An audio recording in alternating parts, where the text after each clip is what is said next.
Vimla TV. Magical handbag.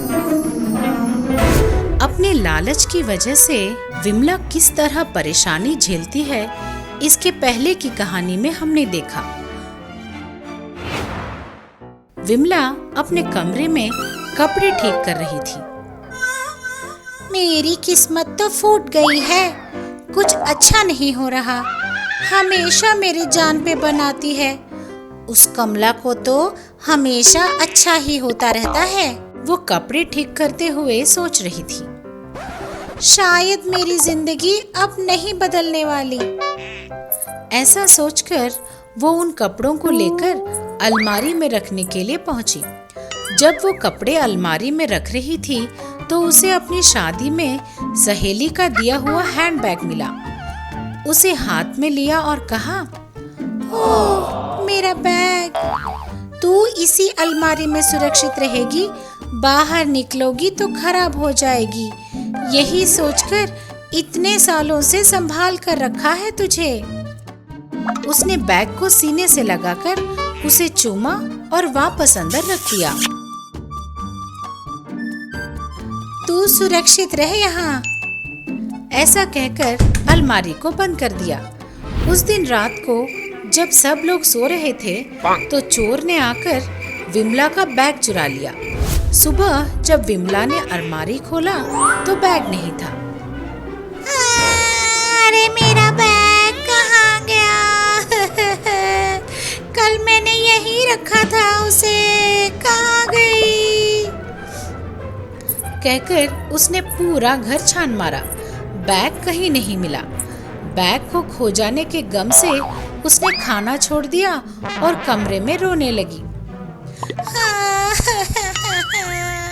मेरा bag, बच्चे की तरह संभाला था उसे, मेरा बैग। वो रो रही थी कि तभी सासू माँ आई। अरे ऐसे क्यों रो रही है?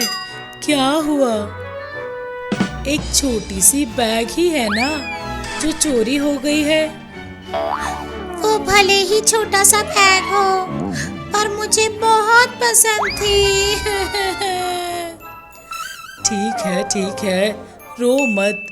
मैं तुझे एक नया हैंडबैग देती हूँ। मुझे मेरा ही हैंडबैग चाहिए। मेरी बात सुन, मैं तुझे एक मैजिकल हैंडबैग दूंगी। तुम रोना तो बंद करो। क्या मैजिकल हैंडबैग? हाँ, उस बैग में तुम जो भी डालोगी सुबह तक वो दुगना हो जाएगा। सासू माँ, क्या सच में?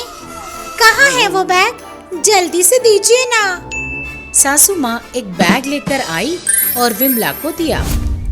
विमला उस बैग को लेकर अपने कमरे में जाकर, मैजिकल बैग, उस बुड्ढी ने कहा कि इसमें डाली हुई चीज दुगनी हो जाती है। मुझे चुप कराने झूठ तो नहीं बोला ना? हाँ, एक बार चेक कर लेती हूँ। ऐसा कहकर उसने अपनी एक घड़ी उस बैग में डालकर रख दिया। सुबह उठते ही उसने अपना बैग पहले चेक किया। बैग में सचमुच 2 घड़ी थी। उन्हें देखकर विमला बहुत खुश हो गई। बुड्ढी ने सही कहा था, इस बैग में डाली हुई चीज दुगनी होती है। ऊपर वाले ने मेरी किस्मत बदल दी है। वो खुश हो रही थी। उस दिन से रोज रात को उस बैग में कुछ न कुछ डाल देती थी। सुबह तक वो 2 हो जाते थे। इस तरह कुछ दिन बीत गए। एक दिन विमला का लालच बढ़ गया। मेरा पागलपन नहीं तो इस तरह एक चीज को दुगना करते हुए कितने दिन बिताऊंगी मैं? उसके बजाय एक ही साथ बहुत सारी चीजें डाल दूंगी तो सारी की सारी एक साथ दुगनी हो जाएंगी ना। मैं सच में पागल हूँ। इतने दिनों से ये आइडिया मेरे दिमाग में क्यों नहीं आया?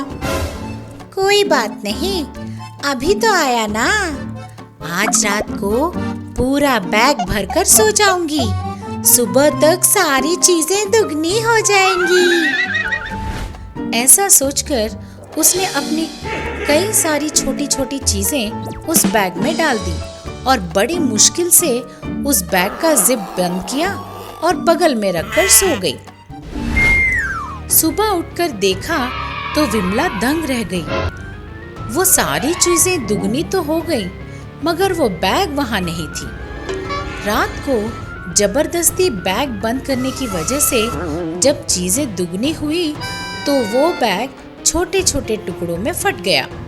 ये देखकर विमला, हे भगवान, इस बैग को भी बर्बाद कर दिया।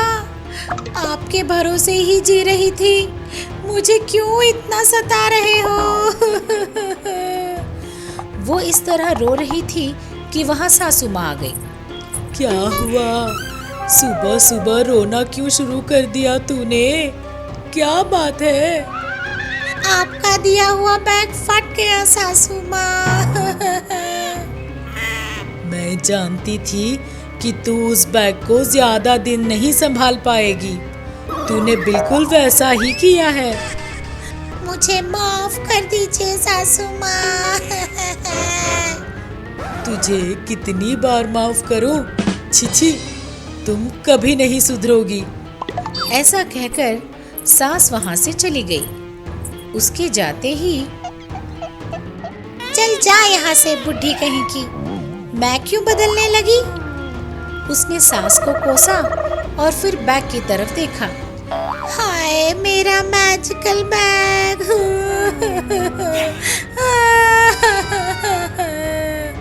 वो जोर जोर से रोने लगी।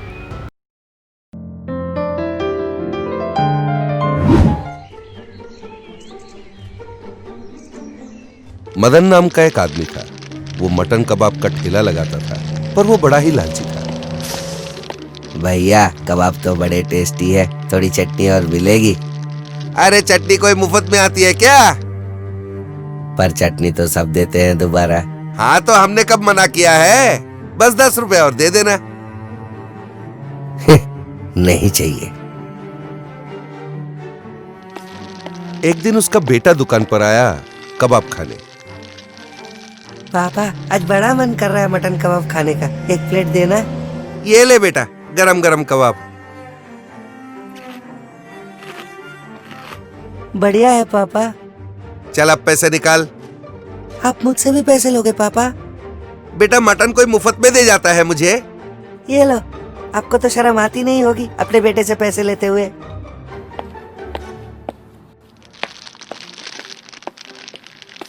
उसका बेटा सूरज का जन्मदिन था। पापा, आज मेरा जन्मदिन है ना, मैं सोच रहा था दोस्तों को आपके दुकान के कबाब खिला दूं। हाँ हाँ, बुला ले अपने सारे दोस्तों को। सच में पापा? हाँ, और तेरे दोस्तों के दोस्तों को भी बुला ले, सबको खिला देंगे मटन कबाब। सूरज को वैसे तो यकीन नहीं हुआ, पर उसने सबको न्योता तो दे ही दिया। ये तो बड़ा टेस्टी है अंकल। ये चटनी भी लाजवाब है यार, मजा आ गया।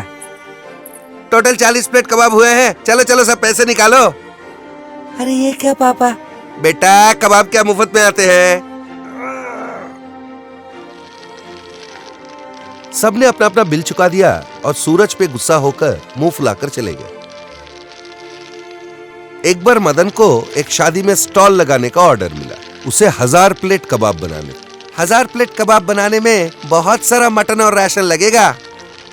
एक काम करता हूँ, 25 किलो मटन में 25 किलो सोया मिला देता हूँ। पैसे तो बच ही जाएंगे और किसी को पता भी नहीं चलेगा। मदन ने मटन कबाब कम लागत में बनाने के लिए काफी मुशक्कत की। वो सब्जी मंडी गया और वहाँ से सड़ी गली सब्जियां उठा लाया। उसने 2 दिन पुराना बासी मटन कम दाम में खरीदा।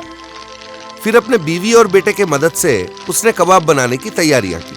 सुनो जी, मैं अभी भी कह रही हूँ, इतना खराब सामान इस्तेमाल मत करो, सब बीमार पड़ जाएंगे। पापा, दोस्तों में मेरा नाक तो तुमने कटवा ही दिया, कम से कम बाहर तो अपनी इज्जत का ख्याल करो। तुम दोनों चुप बैठो, मुझे अपना काम करने दो। मदन ने अपनी परिवार की नहीं सुनी और शादी में उसी सामग्री से मटन कबाब उसने बना दिया। गरम गरम कबाब खाते हुए सबको अच्छा तो लगा, पर कुछ ही देर में उनकी तबीयत बिगड़ने लगी। हाय, मेरा पेट दुख रहा है। मुझे तो उल्टियां पे उल्टियां हो रही है। कुछ देर में पुलिस वहां आ गई और साथ में सूरज भी आया था। ओए, कबाब वाला तू ही है? ऐसे कबाब बनाता है तू? चल पुलिस थाने, तेरे पिछवाड़ पे कबाब बनाता हूँ मैं। पापा अब तो हमारी बात मान नहीं रहे थे, तो मैंने ही इन्हें बुला लिया। मदन को अपना गलती का एहसास हुआ। कुछ दिन बाद जब वो जेल से छूटा, उसने ईमानदारी से धंधा शुरू किया। इस तरह के कई और मनोरंजक और ज्ञानवर्धक कहानियों के लिए बने रहिए हमारे साथ।